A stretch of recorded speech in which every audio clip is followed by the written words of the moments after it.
Tu as ouvert un nouveau carnet ou une nouvelle note sur ton téléphone, peut-être même les deux, parce qu'un seul ne suffisait pas à contenir tout ce que tu voulais y mettre. Et dessus, il y a une liste, une belle liste, pleine de bonnes intentions. Reprendre le sport 3 fois par semaine, cette fois c'est la bonne. Se recoucher à une heure normale, arrêter de scroller jusqu'à minuit passé, arrêter de manger n'importe quoi le soir parce qu'on n'a pas eu le temps ou l'énergie de réfléchir à un vrai repas. Ranger la maison pour de vrai cette fois, pas juste pousser les affaires dans un coin. Se remettre à lire ou à marcher ou juste à respirer 2 minutes avant de foncer dans la journée. Et parfois, tout en bas de la liste, presque en petit, c'est comme si ça comptait moins, prendre un peu de temps pour moi. Et cette liste, elle commence toujours le même jour, le jour de la rentrée. Comme si le 1er septembre avait le pouvoir magique de faire tenir en même temps 5 ou 6 nouvelles habitudes que tu n'arrives pas à tenir une par une le reste de l'année. Le premier jour, souvent, ça marche. T'es motivé, t'as même préparé les affaires de sport la veille, tu t'es couché tôt, t'as cuisiné un vrai repas et tu te dis, voilà, cette fois, c'est parti, je tiens le bon bout. Et puis le deuxième jour, un peu moins facile. Le troisième où tu craques sur un point ou sur un autre et au bout d'une semaine, tu as fait du sport une fois au lieu de trois, tu t'es recouché tard 2 soirs sur trois, la maison n'est toujours pas rangée et en plus de tout ça, il y a cette petite voix qui commence à s'installer. Encore raté. Pas rater une chose, rater 5 choses en même temps. Et ça pèse beaucoup plus lourd que n'importe quel échec isolé. Alors aujourd'hui, on va regarder ce mécanisme de très près. Pourquoi vouloir tout reprendre le même jour, c'est exactement ce qui te fait tout lâcher au bout d'une semaine. Pourquoi ce n'est ni un problème de motivation, ni un problème de discipline. Et surtout ce qui, à la place, fonctionne vraiment, même avec une vie déjà pleine. Alors, c'est pas un hasard si tu ressens ça précisément maintenant. Ça n'est pas non plus un manque de recul de ta part, c'est presque culturel. La rentrée dans la tête fonctionne un peu comme un deuxième 1er janvier, une page qu'on tourne symboliquement. Un moment où on a l'impression que tout redevient possible, que le compteur repart à zéro, les cahiers neufs, les nouvelles fournitures, ce sentiment, allez, on efface tout, on recommence qu'on garde depuis qu'on est enfant, quand la rentrée voulait vraiment dire un nouveau départ, une nouvelle classe, parfois même de nouveaux copains. Sauf qu'adulte, ce mécanisme-là se retourne un peu contre toi. Parce qu'à cette envie de nouveau départ vient s'ajouter un fond de culpabilité qui vient tout droit de l'été. Les repas plus décousus, les horaires qui sont partis dans tous les sens, le sport mis de côté parce que c'était les vacances, les écrans qui ont pris toute la place les soirs où tu n'avais plus d'énergie de faire autre chose. Tu arrives à la rentrée avec cette impression diffuse de t'être laissé aller, même si objectivement, tu as juste vécu un été avec ses rythmes différents, comme tout le monde en fait. Et cette impression-là, elle te pousse à vouloir tout rattraper d'un coup, comme si tu devais compenser, prouver quelque chose, remettre les compteurs à zéro sur tous les fronts en même temps pour mériter de repartir tranquille. Il y a aussi, il faut le dire, tout ce que tu vois défiler sur les réseaux à cette période, les publications, genre ma routine de rentrée productive, les plannings colorés avec un créneau pour chaque chose, la liste des bonnes résolutions version septembre. Ce contenu-là, tu le vois passer en boucle sur TikTok, sur Insta, exactement au moment où toi, tu es encore en train de retrouver le rythme de travail et ou de l'école des enfants. Et sans t'en rendre compte, ça rajoute une couche de comparaison à une pression qui est déjà bien suffisante à elle seule. Le problème, ce n'est pas l'envie de mieux faire. Cette envie-là, elle est saine, elle part d'un bon endroit. Le problème, c'est l'idée qu'il faudrait que tout reparte en même temps, comme si ta vie était un interrupteur qu'on pouvait rallumer d'un coup. Alors que c'est pas du tout comme ça que ça fonctionne. Une vie, ça ne se relance pas comme une machine qu'on redémarre. Ça se remet en mouvement, doucement, un morceau après l'autre, à ton rythme et pas à celui d'un calendrier scolaire. Tu n'as donc pas un problème de motivation, tu as plutôt un problème de dosage. Cette nuance-là change absolument tout.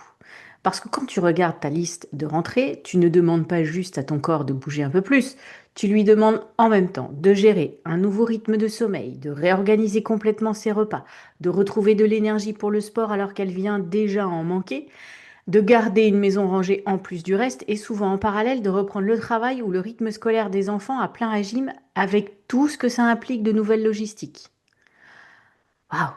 Chacune de ces choses prises seule demande déjà de l'attention, de la mémoire, de la discipline les premiers jours avant que ça devienne suffisamment automatique pour ne pas te coûter d'énergie mentale à chaque fois. Ton cerveau doit littéralement apprendre chaque nouvelle habitude, un peu comme s'il apprenait un nouveau trajet. Au début, tu dois y penser consciemment à chaque étape, et ce n'est qu'avec la répétition que ça devient fluide, presque automatique, et que ça ne te demande plus cet effort de concentration permanent.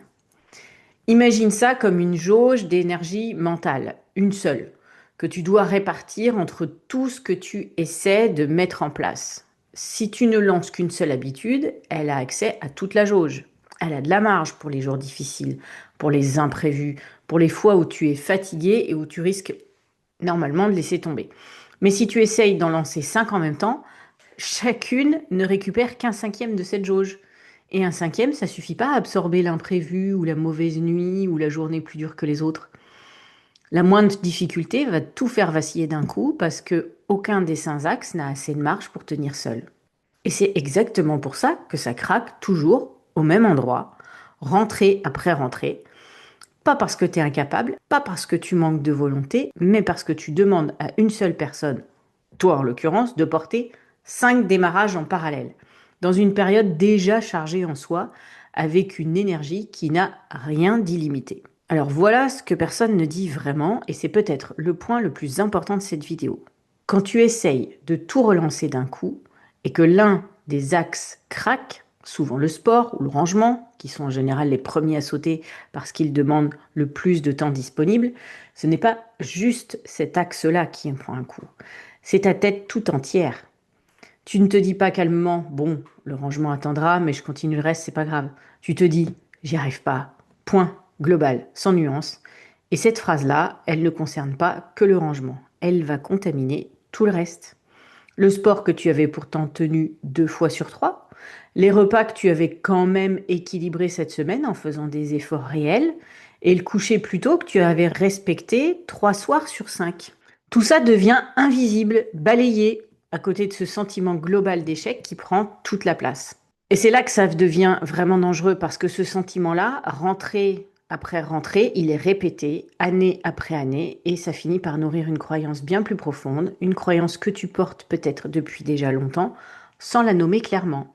J'ai déjà essayé plein de fois avec plein de méthodes différentes et ça ne marche jamais.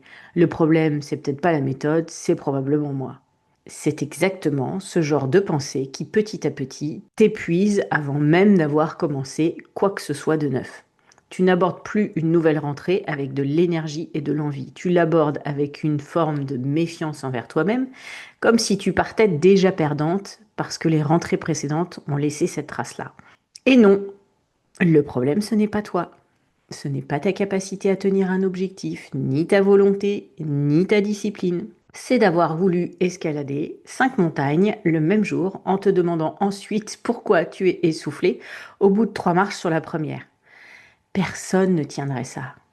Pas parce qu'il ou elle manque de force, mais parce que ce n'est tout simplement pas comme ça que fonctionne un changement d'habitude, pour qui que ce soit. Alors voici ce qui change tout, et c'est plus simple et plus doux que ce que tu t'imposes habituellement. Au lieu de relancer 5 habitudes le même jour, tu en choisis une seule. Celle qui compte le plus pour toi en ce moment. Celle qui, si elle changeait vraiment, aurait le plus d'impact sur ton quotidien. Et tu la tiens tranquillement avant même de penser à ajouter la suivante. Pas parce que les autres ne comptent pas.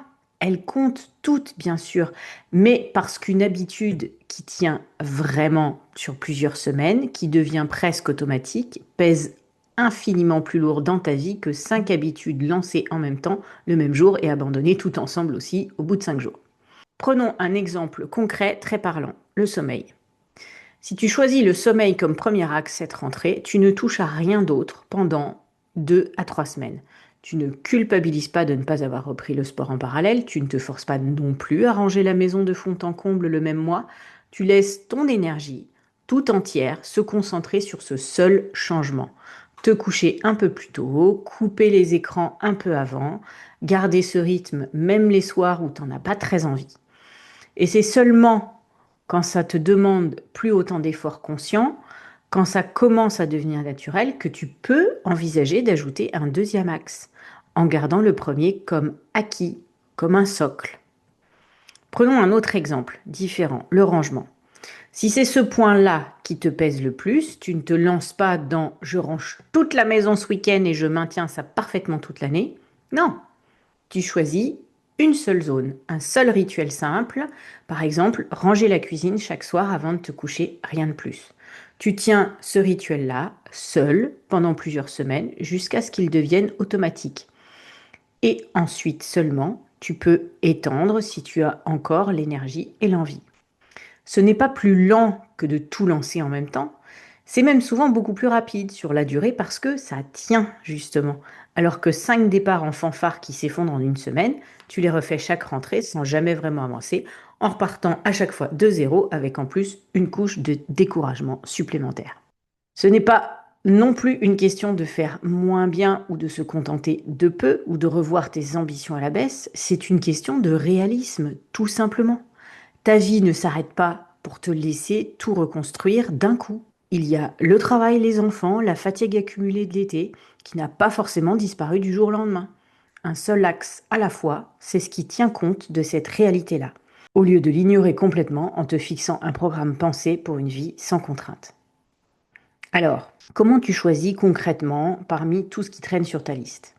Voici un petit exercice simple à faire avec un papier ou ton téléphone, pas plus de 5 minutes. D'abord, reprends ta liste de rentrée telle qu'elle est, dans le désordre, sport, sommeil, alimentation, rangement, organisation, temps pour toi, tout ce qui y figure. Ensuite, pose-toi une seule question. Sur chaque ligne, si seulement ce truc-là changeait vraiment, est-ce que le reste deviendrait plus facile? Pas est-ce que ce serait bien si ça changeait, mais bien est-ce que ça allégerait tout le reste par effet domino? Souvent, il y a un axe qui, une fois posé, va alléger presque automatiquement tout le reste. Le sommeil, par exemple, qu'on a cité en premier, influence directement ton énergie dans ta journée, ta patience avec les enfants, ta capacité à faire du sport sans t'effondrer, ta capacité à cuisiner un vrai repas au lieu de te jeter sur ce qui traîne. C'est pas un hasard si beaucoup de femmes, en creusant vraiment la question, se rendent compte que c'est précisément là que ça bloque. Derrière tout le reste, comme un fil qu'on tire et qui fait bouger toute la pelote. Mais ça peut très bien être autre chose pour toi. Peut-être que c'est vraiment le rangement qui te pèse le plus mentalement, parce que le désordre visuel t'empêche de te poser, même 5 minutes. Parce que c'est ce fameux temps pour moi, tout en bas de la liste, qui devrait en réalité être en haut. Parce que sans lui, tu n'as plus rien pour tenir le reste. Donc une fois que tu as identifié cet axe, note-le. Un seul mot, une seule ligne, pas un plan de bataille détaillé avec des créneaux, des objectifs chiffrés, non, juste ça. Cette rentrée, je m'occupe de X. Et laisse tout le reste de côté pour l'instant. Pas oublié, pas abandonné pour toujours, juste mis en pause en attendant que ce premier morceau tienne et sur plusieurs semaines avant d'envisager la suite.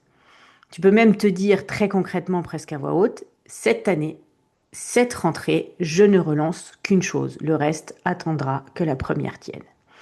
Et rien que cette phrase-là, dite ou écrite noir sur blanc, enlève une partie énorme de la pression que tu t'imposais depuis le début de l'été sans même t'en rendre compte. Alors en conclusion, non, tu n'as pas besoin de relancer ta vie entière le jour de la rentrée comme si tu appuyais sur un bouton reset. Le sport, le sommeil, les repas, le rangement, le temps pour toi, tout ça peut attendre son tour, chacun son moment. Ce dont tu as vraiment besoin, ce n'est pas plus de volonté, ni d'un planning encore plus détaillé, ni d'une nouvelle méthode miracle X ou Y. C'est simplement d'arrêter de demander à un seul jour, le premier jour de la rentrée, de porter 5 ou 6 nouveaux départs à la fois. Choisis un axe, un seul. Tiens-le vraiment pendant plusieurs semaines s'il le faut. Et laisse le reste suivre petit à petit, plutôt que de tout vouloir en même temps et de tout perdre en une semaine avec la culpabilité en prime. Et c'est exactement cette logique-là qu'on applique dans mon programme 5 jours pour arrêter de courir. Pas une routine de plus à ajouter à ta liste de rentrée. Pas 5 objectifs en parallèle à tenir dès le premier jour. Non, juste 10 minutes par jour, pendant 5 jours, pour voir clairement tout ce que tu portes. Faire le tri, identifier toi-même ce qui mérite d'être ton unique priorité en ce moment. Pas celle qu'on te dicte depuis un planning tout fait, la tienne, la vraie, celle qui a du sens pour ta vie à toi. Si cette rentrée, tu veux enfin arrêter de tout vouloir reprendre en même temps et repartir sur une seule chose qui tient vraiment, eh bien le lien est dans la description sous la vidéo et tu n'as pas besoin d'attendre d'être prête pour tout. Tu as juste besoin de commencer par une seule chose. Je te dis à très vite.